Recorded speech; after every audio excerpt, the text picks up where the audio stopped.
It's me, Zuzu. So I didn't realize and I didn't know that those people that beg for change in money are also known as panhandlers. Never knew that. I've heard the term used, I just didn't know that it was for the beggars. Until I saw the video of this guy who is a millionaire who decided to put everything away and give himself $0 and become homeless and try to make $1 million within a year after making himself homeless. Panhandlers have been around for a long time. Sometimes they beg for coffee, food, water, money, whatever the case may be. I myself have been learning when I see them that I ask them if they're looking for a job. A lot of them say, no, I really can't, I'm homeless. I'm like, yeah, but you can cut grass, you can clean someone's house, make a little bit of money, rent a motel, get yourself clean and presentable, go to a thrift store and buy cheap clothes, and go from there. Half the time, they're just on drugs, which I don't like to judge people for that. A lot of them are our veterans, which is very sad that, they can't get the help.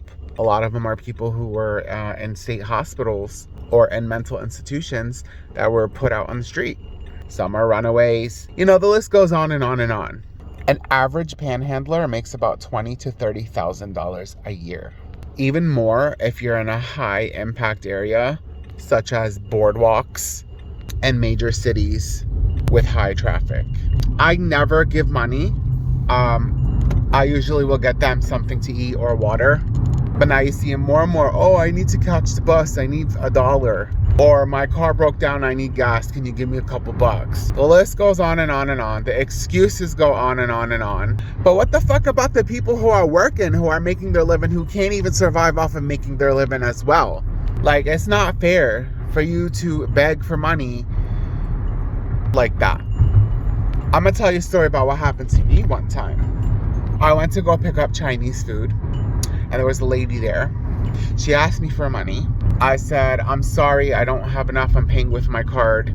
She go to me, oh, well, don't worry, child.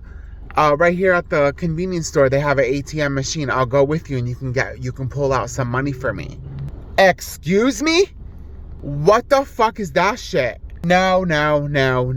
That's ridiculous. Another example, I have neighbors who are druggies.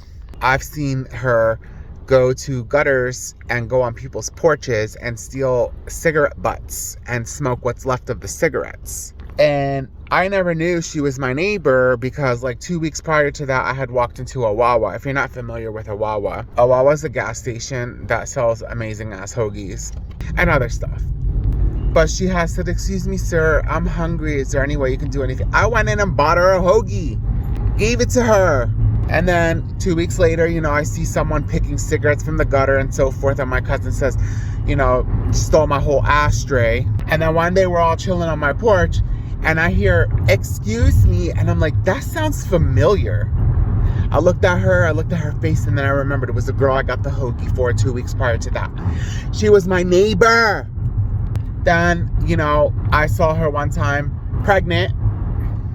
3 days later, I'm on my walk. She's not pregnant. She had one of those fake baby belly things. And then I saw her at the gas station sitting with her belly. She goes, hey, neighbor. I said, hey. And I go, how are you? She goes, good. I'm just trying to make some money to pay my electricity and water for my baby. I'm fucking done. It's just crazy how people are and how things are when it comes to these type of people. Not trying to judge them, honestly, for real. Like, you get into situations, you gotta do what you gotta do. But like, there's programs, there's help, there's ways to get out of that. There's ways to do things. Like, no. I want to hear about your panhandler experiences. Like, let me know. Like, what's up? What's up with that? What was your, most craziest experience with them? All right, I'm logging off. Bye.